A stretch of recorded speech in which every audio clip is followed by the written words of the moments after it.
अब हम वर्ण और मात्रा देखने जा रहे हैं। इसी के अंतर्गत गणना की भी बात कर लेंगे, यानी कि वर्ण और मात्राओं की गणना के बारे में भी बात कर लेंगे। कई लोग वर्ण, मात्रा और गणना तीनों को रस के अलग अलग अंग भी मानते हैं, लेकिन मैं इस वीडियो में आपको तीनों के बारे में एक साथ ही बताने जा रहा हूँ। तो यहाँ पे देख सकते हैं आपकी एक दोहा लिखा हुआ है। इस दोहा के माध्यम से मैं आपको पहले वर्ण बताऊंगा, उसके बाद मैं आपको मात्राएं बताऊंगा, उसके बाद उसकी हम गणना करके भी देखेंगे। तो आइए चलिए शुरू करते हैं। तो मैंने क्या क्या बताने का बात किया है, मैंने बोला है कि मैं आपको वर्ण बताऊंगा, वर्ण बताने के बाद मैं आपको मात्राएं बताऊंगा, और मात्राएं बताने के बाद हम उसका गणना करके भी देखेंगे। तो इन तीनों चीज़ों के बारे में हम देखने वाले हैं। तो चलिए देखते हैं। सबसे पहले मैं बात करूं वर्ण। तो वर्ण को लेटर या अक्षर भी कहते हैं। तो अब लेटर या अक्षर कहते हैं तो जैसे कि हमारा का, कबूतर, ये वाला वर्ण हो गया। इसी के जैसे ख, ग, जितने भी वर्णमाला के अक्षर है ये सभी वर्ण के अंतर्गत आते हैं। अब जैसे ये क है, क में यदि हम ई की मात्रा लगा देते हैं तो की हो जाएगी। तो इसमें जो मात्रा लगा हुआ है ई की, वही मात्रा कहलाता है। ख है, ख में जैसे कि ए की मात्रा लगा देते हैं तो खे हो गया, तो इसमें भी मात्रा ए हो जाएगी। तो वर्ण हम समझ गए, और वर्ण में जिस मात्रा का प्रयोग किया जाता है उसे ही मात्रा कहते हैं। अब इसकी गणना कैसे करते हैं, तो सबसे पहले मैं एक और शब्द लिख देता हूँ, जैसे क, ख, और यहाँ पे लिख देता हूँ मैं प। तो यहाँ पे देख सकते हैं कि बड़ी ई की मात्रा लगा है, यहाँ पे ए की मात्रा लगा है, यहाँ पे मैं लगा देता हूँ छोटी ई की मात्रा, या फिर मैं बिना मात्रा लगाए ही लिख देता हूँ जैसे कि ये। तो यहाँ पे सिर्फ हम वर्ण देख रहे हैं, है ना। तो वर्ण में यहाँ पे क्या जाएगा, छोटी ई की मात्रा है तो यहाँ पर छोटी ई की मात्रा, यहाँ पे कोई मात्रा नहीं है, यानी कि अनार का लिख सकते हैं। तो गणना कैसे करते हैं इसे देखिए। तो जो लघु मात्राएं होती है, लघु मात्राएं को इस निशान से दर्शाया जाता है और इन्हें एक गिना जाता है। और जो गुरु मात्राएं होती है, गुरु मात्राओं को एस जैसे निशान से दर्शाया जाता है और इन्हें दो गिना जाता है। ये इन्हें गिनने की बात हो गई। तो लघु मात्राओं में जैसे क में कोई मात्रा है क्या, नहीं है, इसलिए यह लघु मात्रा आएगा। क में बड़ी की मात्रा है, दीर्घ मात्रा है, इसलिए यह गुरु आएगा। तो सबसे पहले मैं बता दूं कि लघु मात्राएं में आते कौन कौन से हैं। तो लघु के अंतर्गत आते हैं छोटा अ के बाद ई की मात्रा, ई के बाद ऊ की मात्रा। ये जो छोटी छोटी मात्राएं हैं ना, ये लघु के अंतर्गत आती है। इसी में ए की मात्रा तो नहीं आएगी, लेकिन जो रे ऋषि की मात्रा होती है वह जरूर लघु के अंतर्गत आएगी। यदि इसी में हम गुरु मात्रा के बारे में बात करें तो जितने भी अक्षर अब बच गए हैं स्वर के अंतर्गत, वे सब गुरु के अंतर्गत आते हैं। जैसे कि बड़ा आ, बड़ा ई, बड़ी ऊ की मात्रा, ए की मात्रा, ए की मात्रा, ओ की मात्रा, औ की मात्रा, अम की मात्रा। अम के बाद आ जाएगा हमारा अह, अनुस्वार, विसर्ग। ये अम अनुस्वार हो गया, अह विसर्ग हो गया। तो इस तरीके से जितने भी मात्राएं हैं, छोटी मात्राएं लघु के अंतर्गत आती है, इन्हें गिना एक जाता है। जैसे ये एक मात्रा है, ये एक मात्रा है, ये एक मात्रा है। इन्हें दो क्यों गिनते हैं, इन सभी को दो गिनते हैं। दो क्यों गिनते हैं, जैसे कि बड़ा आ है तो बड़ा आ दो छोटे छोटे अक्षरों से ही मिलके बना है, दो आ की मात्रा मिलके बड़ा आ बना है। इसी प्रकार से बड़ी ई, बड़ी ऊ, ये सब दो दो मात्राओं से मिलकर बने हुए हैं। ये की को भी यहाँ पे गुरु माना जाएगा क्योंकि ये दो मात्राओं से मिलके बना हुआ है। आइए इसे एक बार और अच्छे से समझाता हूँ। जैसे कि मान लीजिए मैं कोई शब्द लिख देता हूँ, जैसे कि बा मैंने एक शब्द लिख दिया। अभी इसमें कोई मात्रा जुड़ा हुआ है क्या, नहीं जुड़ा हुआ है, इसलिए यह अभी हमारे लघु मात्रा के अंतर्गत आएगा। लेकिन इसी में यदि कोई दीर्घ मात्रा जोड़ दूँ, छोटा ई, छोटा की बात नहीं कर रहा हूँ, बड़ा ई की मात्रा जोड़ दूँ या फिर बड़ा आ की मात्रा जोड़ दूँ, तब यह क्या हो जाएगा, इस तरीके से बी। तो बी, अब ये एक मात्रा है इसमें और एक अक्षर है, मतलब दो चीज़ जुड़ के बने हुए हैं, इसलिए यह गुरु मात्रा हो जाएगी। गुरु मतलब इससे दर्शाएंगे और गणना करेंगे, दो की गणना करेंगे। यहीं पे यदि ये छोटा बी होता, क्या होता, छोटा बी होता, तो इसमें छोटा ई की मात्रा थी, छोटा ई की मात्रा थी, तो छोटा ई की मात्रा गुरु नहीं होता है, छोटा ई की मात्रा होता है लघु। पहले ही बताया हूँ कि जितने भी छोटा मात्रा हो, जैसे आ, ई, ऊ, री, ये सब छोटे मात्राओं के अंतर्गत आते हैं और इन्हें लघु में गिना जाता है। लघु मतलब कि एक की गणना करते हैं। उम्मीद करता हूँ कि वर्ण, मात्रा और गणना समझ में आ रही होगी। नहीं आ रही होगी तो भी वीडियो में बने रहें, क्योंकि आगे मैं बहुत सारे उदाहरण बताने जा रहा हूँ जिसके बाद आप अच्छे से समझ सकते हैं। तो वर्ण में मैंने बता दिया कि जितने भी वर्णमाला के अक्षर होते हैं, अ से लेकर के ज्ञ ज्ञानी तक, और उसके आगे भी जो हैं अड़ी अड़सरा, ये सभी हमारे वर्ण के अंतर्गत आते हैं। मात्रा में जितने भी मात्राएं हैं, जैसे आ की मात्रा हो गई, या फिर ई की मात्रा हो गई, या फिर ऊ की मात्रा हो गया, या फिर ओ की मात्रा हो गई, ये सभी मात्राएं हैं हमारी, जो ये सब मात्रा के अंतर्गत आती है। गणना में जितने दीर्घ वाले हैं उन्हें दो गणना किया जाता है, और यदि लघु वाले हैं, जैसे छोटा ऊ की मात्रा है, ये दीर्घ है, ये भी दो है, ये दीर्घ है, ये भी दो है, ये दीर्घ है, ये भी दो काउंट होगा। लेकिन यदि लघु मात्रा है तो लघु मात्रा एक काउंट होता है। तो लघु मात्रा में हमारे क्या क्या आते हैं? लघु मात्रा में आता है छोटा अ, छोटा ई, छोटा ऊ और री, ये सभी मात्राएं लघु मात्राएं में आती है। इसके अलावा जितने भी मात्राएं बच गए हैं स्वर में, वे सभी दीर्घ में आते हैं, और उन्हें गणना के समय दो काउंट किया जाता है। यहाँ पे देख सकते हैं कि एक उदाहरण दिया हुआ है, जैसे कि एक दोहा है, कारज धीरे होत है काहे होत अधीर, समय पाए तरुअर फरे केतक सिंचो नीर। इसका मतलब है कि जो भी काम होता है वह समय के अनुसार ही होता है। चाहे आप पेड़ में कितना भी पानी डाल लो, उसमें फल लगने वाला है नहीं। समय आने पर ही पेड़ में फल लगेगा, पानी डालने का कोई मतलब है नहीं। तो इसमें हम देखते हैं, तो जैसे कि कारण में देखते हैं, तो कारण में वर्ण क्या है? कारण में वर्ण है क वर्ण है। कारण में मात्रा क्या है? तो क में आ की मात्रा है, मात्रा हो जाएगा आ की मात्रा है, और वर्ण हो जाएगा वर्ण में क है। तो कारण गिनती में कितना आएगा? कारण गिनती में एक आएगा या फिर दो आएगा। तो यहाँ पे देखते हैं कि बड़ी अ की मात्रा है तो दो काउंट होता है, तो कारण गुरु हो जाएगा और काउंट होगा दो। र देखिए, र में क्या कोई मात्रा जुड़ा हुआ है? र में कोई भी मात्रा नहीं जुड़ा हुआ है, इसलिए र काउंट होगा सिंगल यानी कि लघु काउंट होगा, और काउंट किया जाएगा एक। ज में देखिए क्या कोई मात्रा जुड़ा है? नहीं जुड़ा है, इसलिए जब ही लघु काउंट होगा और काउंट किया जाएगा एक।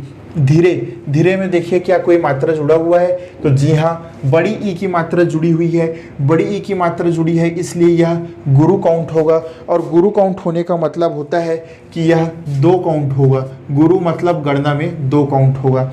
रे में देखिए, रे में भी ए की मात्रा है, ए मतलब गुरु मतलब दो काउंट होगा। होत में देखिए ओ की मात्रा है, ओ की मात्रा मतलब गुरु मतलब दो काउंट होगा। त में देखिए, त मतलब कि लघु हो गया हमारा, लघु मतलब कि एक काउंट होगा। है में देखिए, इसमें भी एक की मात्रा है, मतलब ये गुरु हो गया और गणना हो जाएगा दो। तो अब इसको हम जोड़ के देखते हैं, तो 2 1 3 3 1 4 ये हो गया, 4 2 6 2 8 2 10 11 और 2 13। तो ये जो हमारा पहला चरण है, पहला चरण में हमको कितने मात्राएं मिली है? तो पहला चरण में हमको मिला है 13 मात्रा। पहला चरण में हमको मिला है 13 मात्रा। तो छंद का नियम कहता है कि यदि इसमें 13 मात्राएं हैं तो इस चरण में भी 13 मात्राएं होगी। तो आइए इसे गणना करके देखते हैं। जैसे कि यहाँ पे लिखा हुआ है समय में क्या कोई मात्रा है? नहीं है, तो लघु। म में क्या कोई मात्रा है? नहीं है, लघु। या कोई मात्रा है? नहीं है, यह भी सिर्फ एक वर्ण है, इसलिए यह लघु। प में क्या कोई मात्रा है? हाँ, मात्रा है। बड़ी मात्रा है कि छोटी मात्रा है? बड़ी मात्रा है। बड़ी मात्रा है, इसलिए यह गुरु हो गया। य में क्या कोई मात्रा है? नहीं है कोई मात्रा, इसलिए यह लघु हो गया। त में क्या कोई मात्रा है? नहीं है, इसलिए यह भी लघु हो गया। र में क्या कोई मात्रा है? हाँ है, ऊ की मात्रा है। छोटी ऊ की मात्रा है कि बड़ी ऊ की मात्रा है? छोटी ऊ की मात्रा है। तो छोटी ऊ की मात्रा है, इसलिए लघु में काउंट होगा। यहाँ पे देख सकते हैं, छोटी ऊ की मात्रा लघु में काउंट होता है, और इसे काउंट एक करते हैं, है ना। बड़ी ऊ की मात्रा यदि होती तो दो काउंट होता और गुरु के अंतर्गत आता। तो यहाँ पे क्या है? छोटी ऊ की मात्रा है, इसलिए लघु हो गया। अब यहाँ पे व देखते हैं, व में क्या कोई मात्रा है? नहीं है, इसलिए यह भी लघु हो गया। र भी लघु हो गया, फ भी लघु हो गया, और र में ए की मात्रा है, इसलिए यह गुरु हो गया। अब इसे गणना कर लेते हैं। तो गणना कैसे करेंगे? 1 2 3, लघु के लिए 1 1 गिनते हैं, गुरु के लिए 2 गिनते हैं। 3 2 5, 1 6, 7 8 9 10 11 और 2 13। यहाँ पे 13 मात्राएं थी, यहाँ पर भी 13 मात्राएं हो गई। तो यहाँ पे हमने क्या देखा कि हमारा जो विषम चरण है, पहला चरण और तीसरा चरण, दोनों ही चरणों में हमको 13 मात्राएं प्राप्त हो रही है। यदि इसमें 13 मात्राएं हैं और यदि इस वाले दोनों चरण में 11 मात्राएं हो जाए तो यह दोहा छंद का उदाहरण हो जाएगा। तो आइए इसका भी फटाफट हम गणना कर लेते हैं। जैसे कि यहाँ पे लिखा है काहे होत अधीर। काहे होत अधीर में का में गुरु की मात्रा है, गुरु की मात्रा है, गुरु की मात्रा है, लघु मात्रा है, लघु मात्रा है, गुरु मात्रा है, लघु मात्रा है। तो यहाँ पे हम देख सकते हैं, अब इसे काउंट करते हैं। ये तो 2 हो गया, 2 2 4 2 6 1 7 1 8 8 2 10 और 1 11। तो यहाँ पे हमने क्या देखा कि यहाँ पे 11 मात्राएं हैं। कितनी मात्राएं हैं? 11 मात्राएं हैं। यानी कि दूसरे चरण में, सम चरण में 11 मात्राएं हैं। चौथे चरण में भी अब इस केतक सिचुनीर में भी हमको 11 मात्राएं देखनी है। तो चलिए देखते हैं। केतक का में 1 ही मात्रा है, यानी कि यह गुरु हो गया, ये लघु हो गया, लघु हो गया, गुरु हो गया, गुरु हो गया, गुरु हो गया, लघु हो गया। अब इसे हम काउंट कर लेते हैं। तो ये हमारा 2 और 1 3, 1 4, 4 2 6, 6 2 8, 2 10, 1 11। तो यहाँ पे हमको 11 मात्राएं मिली है। तो इस तरीके से मात्राओं की गणना करते हैं। तो देखिए, इसमें 11 मात्राएं हैं, इसमें 11 मात्रा है, लेकिन इन दोनों में 13 मात्राएं हैं। इसलिए यह जो छंद का उदाहरण है, यह हमारा दोहा छंद हो जाएगा। क्योंकि दोहा छंद का नियम कहता है कि पहले और तीसरे चरण में 13 एवं दूसरे और चौथे चरण में 11 मात्राएं होती है। तो इस तरीके से मैं मात्राओं की गणना बता रहा था। आइए कुछ गणना के और नियम जान लेते हैं जो कि कुछ डिफिकल्ट होते हैं। जैसे कि लघु, तो लघु के अंतर्गत हमारा आ जाएगा छोटा आ, छोटा ई, छोटा ऊ और री ऋषि का। ये हमारे लघु मात्राएं के अंतर्गत आते हैं। तो जो लघु मात्राएं होती है, तो लघु का निशान, लघु मात्राओं का निशान, तो लघु मात्राओं का निशान और इन्हें गणना कितना किया जाता है। लघु मात्रा का निशान इस तरीके से दर्शाते हैं। और इसका गणना की बात करें तो इसको 1 माना जाता है या फिर 1 गिना जाता है। तो 1 माना जाता है। तो लघु जितनी भी मात्राएं हो, जैसे कि ई सिंपल मात्रा है, यदि ई को हम अक्षर में जोड़ दें, अक्षर यानी कि वर्ण में जोड़ दें, जैसे क से लेके ग तक कोई भी अक्षर लेते हैं, जैसे कि हम ख ले लेते हैं और ख में छोटा ई की मात्रा, तो छोटा ई की मात्रा है, इसलिए यह लघु यानी कि 1 ही काउंट होगा। अब हम देखते हैं गुरु के बारे में। तो आइए जानते हैं कि गुरु के अंतर्गत कौन कौन से आते हैं। तो जितनी भी बड़ी मात्राएं होती हैं, जैसे कि आ, ई, ऊ, ए में दोनों आ जाएगा, ए, ओ, औ, और इसके बाद ओ और औ के बाद अनुस्वार यानी कि अम और विसर्ग यानी कि अह। तो ये सभी मात्राएं हमारे गुरु के अंतर्गत आती है। यहाँ पे क्या देखा था कि क में छोटा ई की मात्रा और क में बड़ा ई की मात्रा। यदि छोटा मात्रा है, ई छोटा मात्रा है, तो ये होगा लघु, और यदि बड़ा मात्रा है, बड़ा मात्रा, तो यह हो जाएगा गुरु। यानी कि हमें यह ध्यान रखना है, छोटा मतलब लघु, बड़ा मतलब गुरु, और लघु है तो 1 गिनते हैं, गुरु रहता है तो 2 गिनते हैं। तो अब इसे देखते हैं। अब यहीं पे ध्यान देने वाली बात है, जैसे कि एक शब्द लिखा है क में कोई भी मात्रा नहीं है, इसलिए यह लघु काउंट होगा। लेकिन यदि क में कोई मात्रा लगती है, जैसे कि आ की मात्रा लगती है, तो अब यह गुरु काउंट होगा। गुरु मतलब कि 2 काउंट होगा। लेकिन यहीं पे यदि अब हम क में ही अनुस्वार की मात्रा लग जाए, अनुस्वार यानी कि अम की मात्रा लग जाए, तब भी यह गुरु काउंट होता है। अनुस्वार यानी कि गुरु, गुरु मतलब कि 2 काउंट होगा। जैसे कि एक शब्द लिख देता हूँ मैं, जैसे कि अंगद। अंगद में ग लघु काउंट होगा, द भी लघु काउंट होगा, अ लघु काउंट होगा, लेकिन अ में अम की मात्रा है, इसलिए यह गुरु काउंट होगा। गुरु मतलब कि 2, 1 3 और 1 4, कुल इसमें 4 मात्राएं पाई जाएगी। अब मैं कुछ शब्द लिख लेता हूँ, जैसे कि हो गया प्यार, और ये हो गया हमारा त्याग, और ये हो गया हमारा सत्य, सत्य के बाद हो गया स्नान, और ये हो गया हमारा कि कर्म। तो इस तरीके से शब्द है, इनका हम लघु और गुरु का नियम देखते हैं। तो जैसे कि प्यार है, प्यार में र में एक लघु की मात्रा होगी, या में एक गुरु की मात्रा होगा। अब बोलते हैं आधा प है तो कौन सी मात्रा लगाएं। तो इस तरीके से यदि आधा वाले अक्षर हैं तो उसमें मात्रा लगाने की ज़रूरत नहीं है, ये 2 और 1 3 ही काउंट होगा। त्याग है तो त्याग में 2 और 1 ये भी 3 ही काउंट होगा।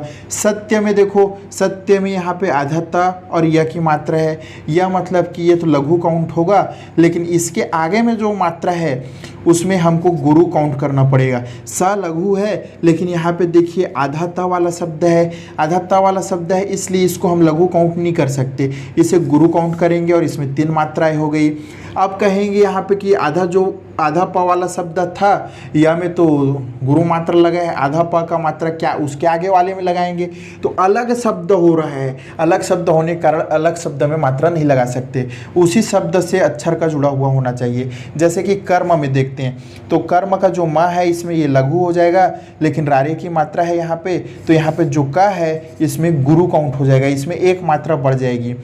स्नान है, इसमें गुरु और इसमें लघु। तो इस तरीके से गणना किया जाता है। यदि आपको अभी भी समझ में यदि प्रॉब्लम आ रही होगी तो डिस्क्रिप्शन पे लिंक दे दिया हूँ, वहाँ जा कर के PDF डाउनलोड कर लेना, उसमें अच्छे से समझा दिया हूँ, उसमें अच्छे से समझ में आ जाएगी।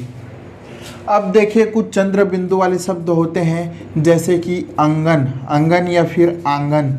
तो इस तरीके से चंद्र बिंदु वाले शब्द होते हैं। तो ये जहाँ पर भी चंद्र बिंदु रहेंगे उसमें ध्यान मत देना, क्योंकि चंद्र बिंदु से कोई फर्क नहीं पड़ता। अंगन यहाँ पे ये लघु हो जाएगा, लघु हो जाएगा, लघु हो जाएगा। खाली यदि ये अम की मात्रा रहता तब यह गुरु होता, लेकिन यह अम की मात्रा नहीं है, ये है एक चंद्र बिंदु की मात्रा। और चंद्र बिंदु की मात्रा होने से कोई फर्क नहीं पड़ता, चंद्र बिंदु को देखना ही नहीं है हमें, इसलिए यह हो जाएगा लघु। वैसे ही आंगन देखो, आंगन में यह गुरु ही रहेगा और ये रहेगा लघु, ये रहेगा लघु। चंद्र बिंदु की मात्रा से कोई फर्क नहीं पड़ता है। तो यह तो हम बात कर रहे थे गणना के बारे में।